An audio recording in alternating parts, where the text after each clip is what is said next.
Good morning, students. In the previous lecture of the thermodynamics, we completed the topic called entropy, right? And we derived formula for the entropy, that was delta S, which is equal to delta H divided by T, right? And after that we concluded that delta S total will be equal to delta S system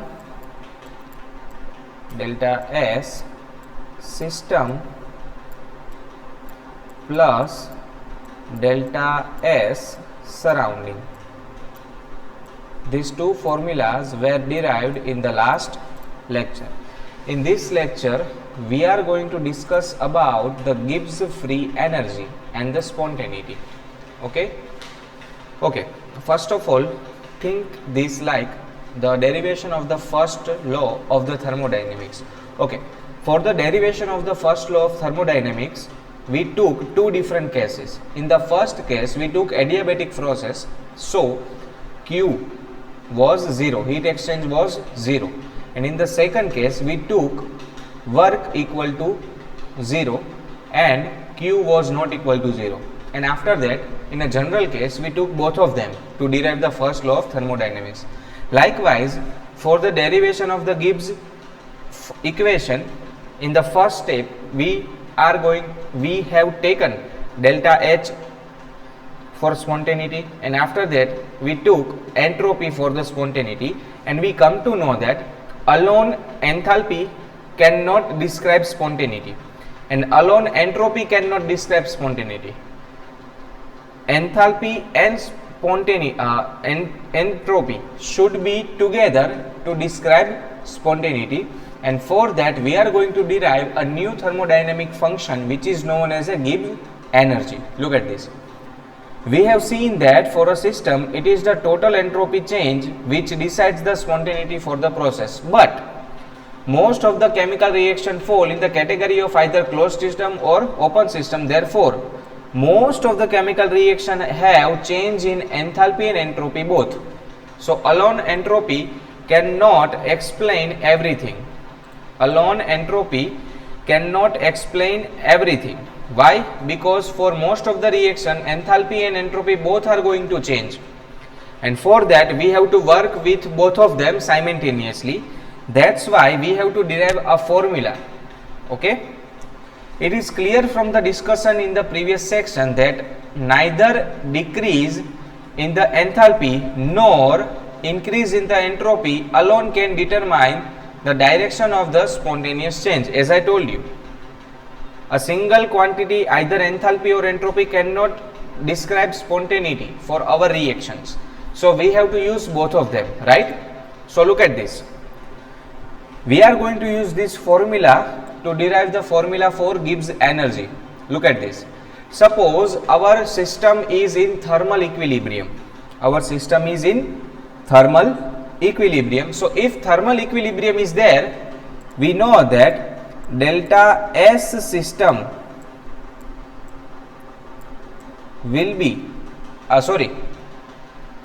delta H of the system will be equal to minus delta H of the surrounding when we are talking about thermal equilibrium. Why? Because the amount of heat released or absorbed by system will be equal to amount of heat absorbed or released by surrounding. That means if system has absorbed delta H amount of energy, surrounding will release delta H amount of energy, or else if system is released delta H amount of energy, surrounding will absorb delta H amount of energy. So both are opposite in sign. So we know the formula for delta S surrounding, which is equal to delta H surrounding divided by T, right? So if we use this formula, it will say delta H system but minus, because it is thermal equilibrium, divided by T. and this value of surrounding entropy will be put it down in the delta S total value. Look at this. Therefore, delta S total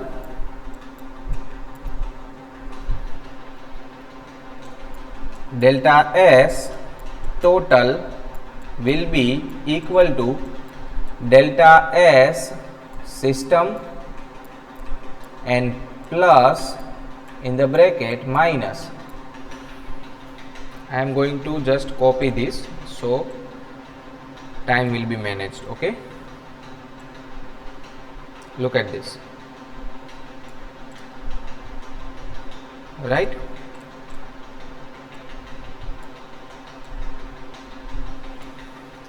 Now this equation is multiplied by T. So if you multiply this equation by T, here it will be T into delta S total,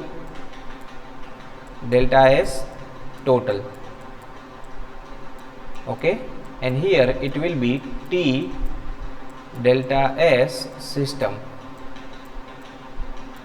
here plus minus minus and T divided by T, so T cancelled out and it only remains delta H system. Okay, now put a negative sign on this side, so negative sign common, so T delta S total will be equal to minus delta H system, and here if this is plus it becomes minus because we have taken minus as a common. T delta S system.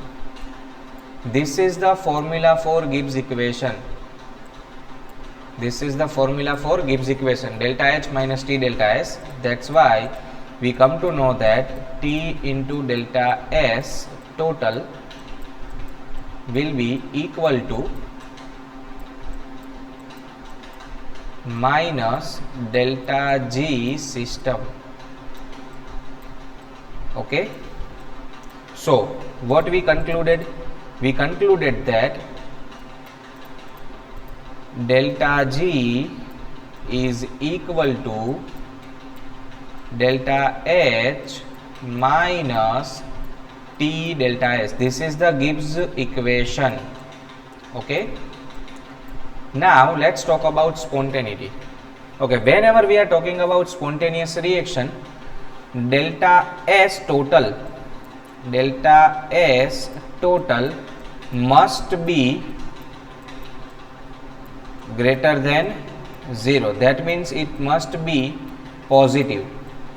Okay, if we multiply it by temperature, then still it will be greater than 0 and positive.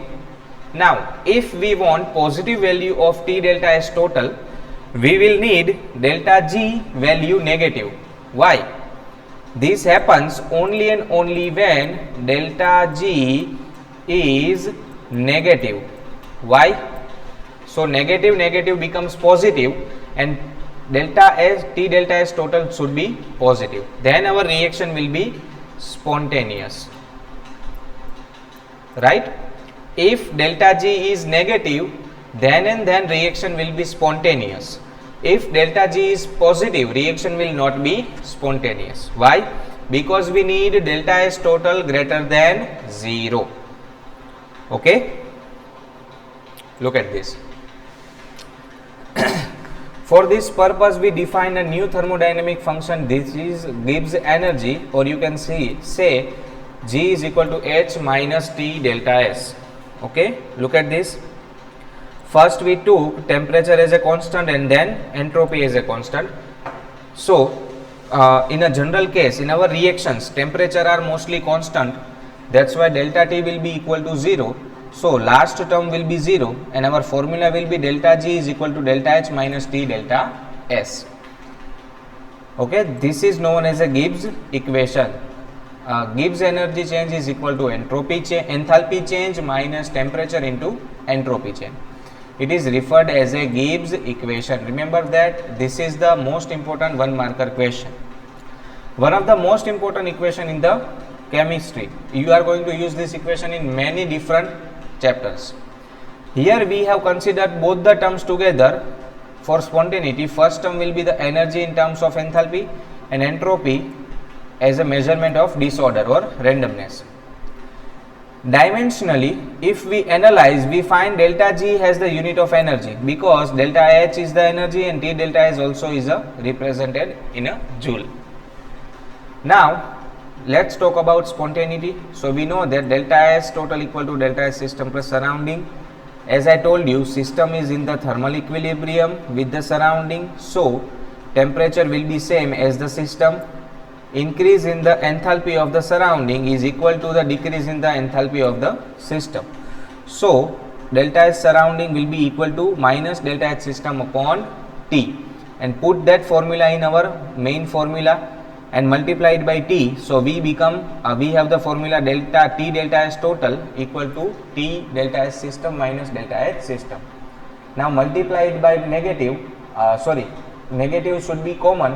So, it is our Gibbs energy equation minus delta G, right? Now, we know that spontaneous reaction has delta S total greater than 0, and for that T delta S minus delta H system should be greater than 0, which is equal to minus delta G. So, delta G should be less than 0, in the sense negative. Delta H is the enthalpy change and T delta S is the energy which is not available for the work. So, T delta S energy is going to be wasted as a kinetic energy or the randomness. So, the energy available for the work will be delta G, and this is known as a free energy. For this reason, it is also known as a free energy of the reaction. So, delta G gives a criteria for spontaneous reaction at constant temperature and pressure. And what is that? For spontaneous reaction, delta G should be negative, and for non-spontaneous reaction, delta G should be positive. Remember this, if delta G is negative, reaction is spontaneous, and if delta G is positive, reaction is non-spontaneous. Note, if a reaction have positive enthalpy change and positive entropy change, it can be spontaneous when T delta S is large enough to outweigh the delta H. This can happen in two ways. The positive entropy change for the system can be small, in which T must be large, and the positive entropy change is large and T will be small. Okay. Now, let's discuss from the formula when our enthalpy is going to be positive, when our reaction is going to be spontaneous and when it is not. For that, they have given a table. Look at this. Table number 6.4 is most important for your exam purpose. Okay. Now, look at the formula we have. Delta G is equal to, what is the formula? Delta G is equal to delta H minus T delta S. Now, we want delta G negative, and for delta G negative, we will need delta H negative and delta S positive. If delta H is negative, in the sense, if enthalpy is negative and entropy is positive, look at this, if enthalpy is negative and entropy is positive, so this will be negative, so it is negative, and if this is positive, this value will be also negative, so negative addition will be there and final answer will be also negative, right? That's why delta G becomes negative, and if delta G is negative, our reaction will be spontaneous. Reaction is spontaneous at all temperatures. Okay. Now, let's talk about opposite scenario. This is the first case. Okay. Now, let's talk about second case. If delta H is positive and delta S is negative, so negative becomes positive. That's why our delta G becomes positive. That means our reaction is non-spontaneous at all temperature. Reaction is non-spontaneous at all temperature, right? Opposite of that, because delta G becomes positive. Now let's talk about the scenario, opposite signs. Okay, suppose delta H is negative and delta S is also negative, both are negative. So delta H must be larger than T delta S, then and then we will get our delta G negative, right? So at a less temperature delta G becomes negative, at a higher temperature delta G becomes positive. Okay, look at this. If both of them are negative, then delta G will be negative at lower temperature, then and then reaction will be spontaneous. And if delta T is high, it will be positive, so reaction will be non-spontaneous. Look at this. If T becomes more, this positive value, because it is negative becomes positive. If T is more, value will be larger than delta S. So for this, delta H will be greater than T delta S. Negative value should be greater than T delta S, then and then it will be negative. Okay, and if it is opposite, we will have non-spontaneous reaction. Now think about, both of them are positive, so it will opposite. If higher temperature is there, then reaction will be spontaneous, and if lower temperature is there, reaction will be non-spontaneous. Okay. Now the term lower temperature and higher temperature are relative. For a particular reaction, higher temperature could be even mean room temperature. That depends on the value of entropy. Okay. Now look at this. Our next topic is entropy and the second law of thermodynamics. We know that for isolated system, the change in energy remains constant, delta H will be 0. Therefore, increase in entropy in such a system is the natural direction for the spontaneous reaction. So if we are talking about isolated system, and if we want to do spontaneous reaction, we have to give a way for entropy. Entropy must be positive. This is the fact, is the second law of thermodynamics. This is the second law of thermodynamics. For the isolated system, for the spontaneous reaction, entropy must be positive. Like the first law of thermodynamics, second law can also be stated in several ways. Okay. Second law of thermodynamics explain why spontaneous exothermic reactions are so common. In the exothermic reaction, heat released by the reaction increase the disorder of the surrounding and overall entropy becomes positive, which make reaction spontaneous. Okay. After that, third law of thermodynamics and absolute entropy is not included in your syllabus, so we are not going to study it.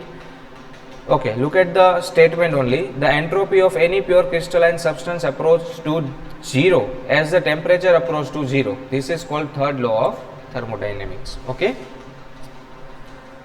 Now, Gibbs energy change and the equilibrium.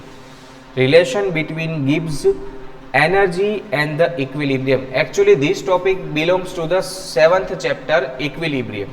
This topic originally belongs to the 7th chapter, equilibrium. Okay. We have seen how a knowledge of a sign and magnitude of the free energy change the reaction. We know that from the Gibbs energy we can predict the spontaneity of the reaction, and we can also get some of the useful work from it. So as far we have considered the free energy change in irreversible reaction, now let us examine free energy for reversible reaction. Till now we discussed about irreversible reaction. Okay, till now we discussed only about irreversible reaction. Now we are going to talk about reversible reaction. Okay, for reversible under strict thermodynamic sense, it is a special way to carry out the process such that system is at all time in a perfect equilibrium with the surrounding. We haven't studied the application of work, that portion was eliminated.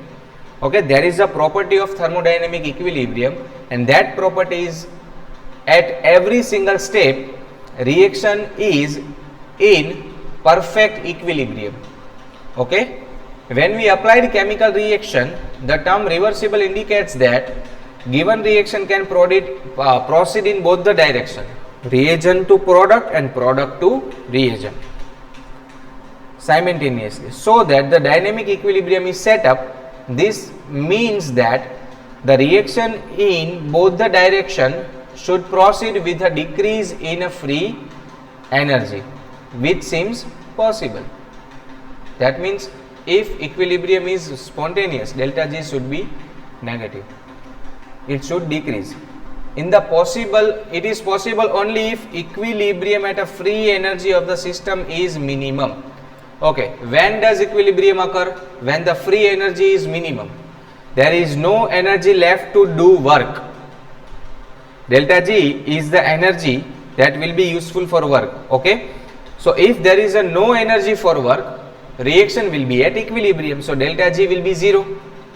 Okay, see, so at a criterion equilibrium, delta G will be 0. Why? Because free energy available for work will be 0.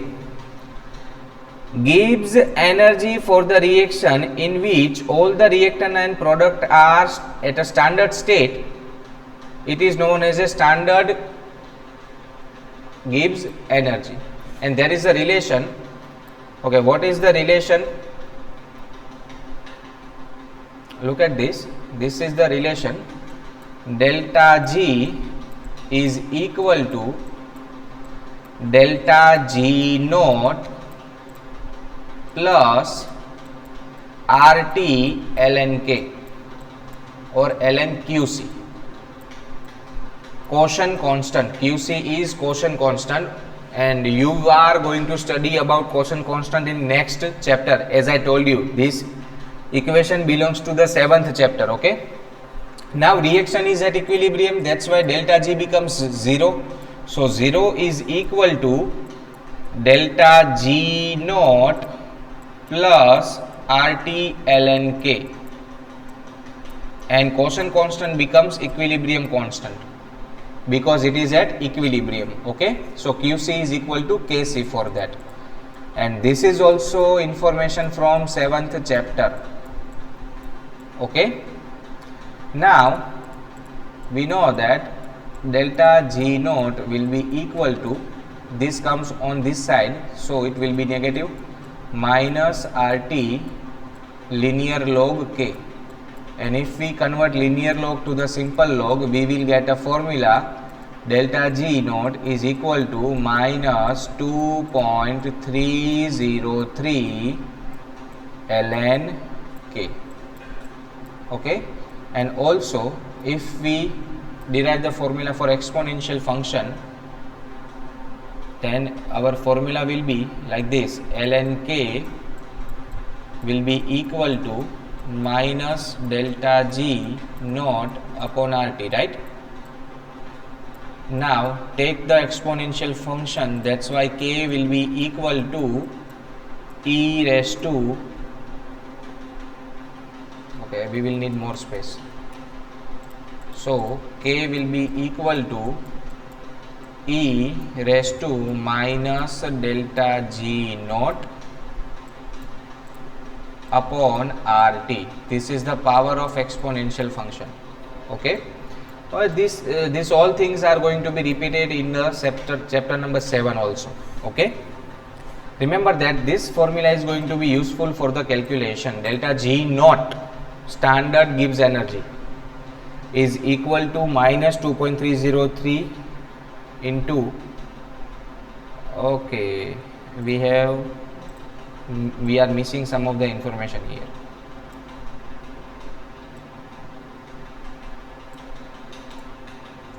2.303 RT log K. Okay, see for yourself.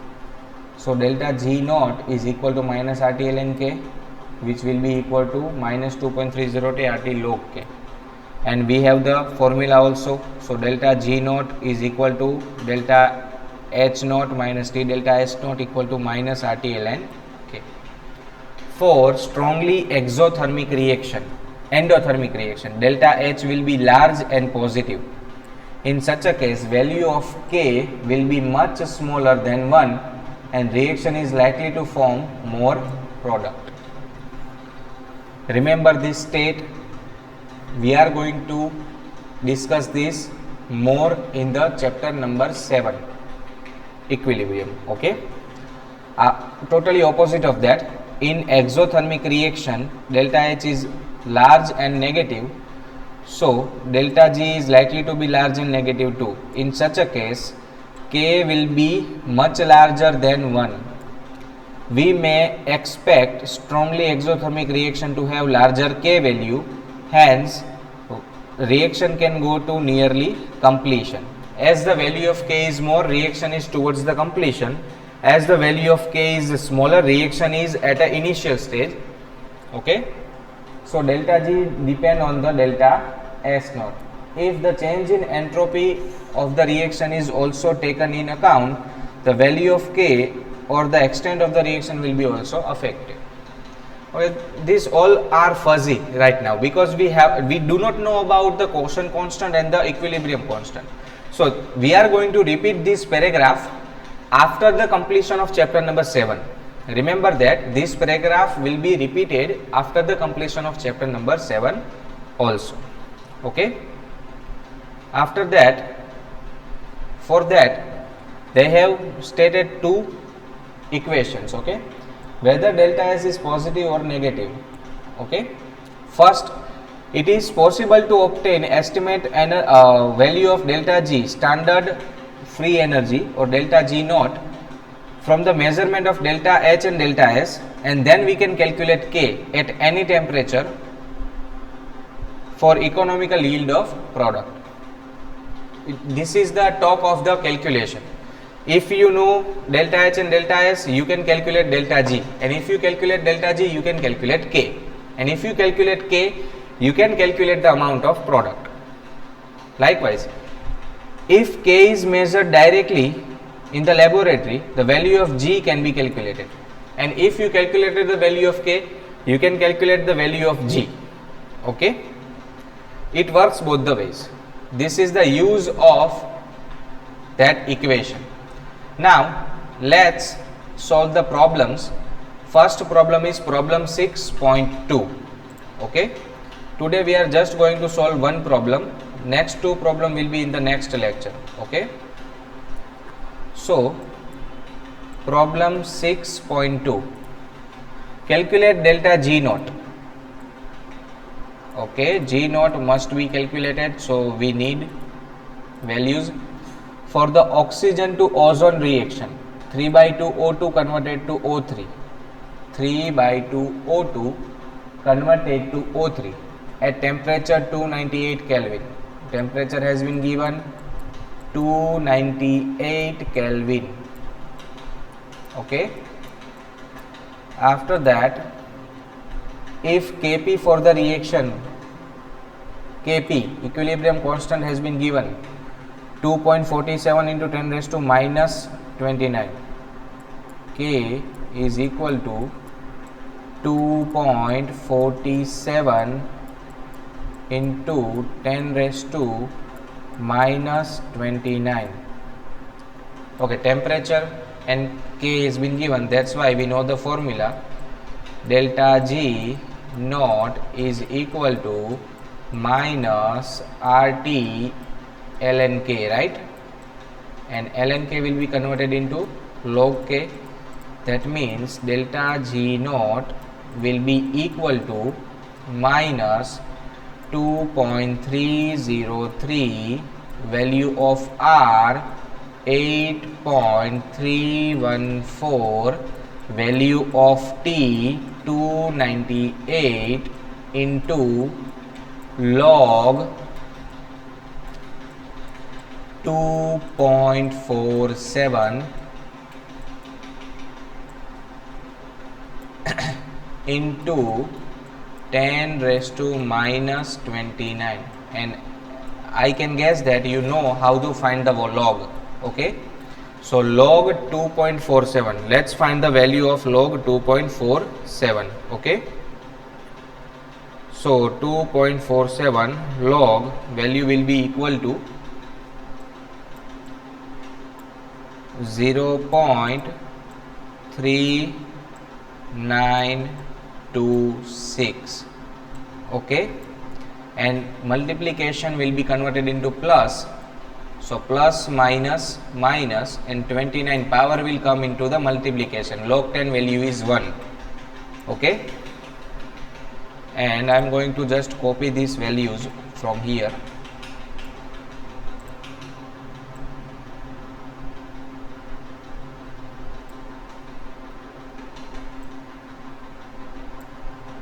Which is equal to G,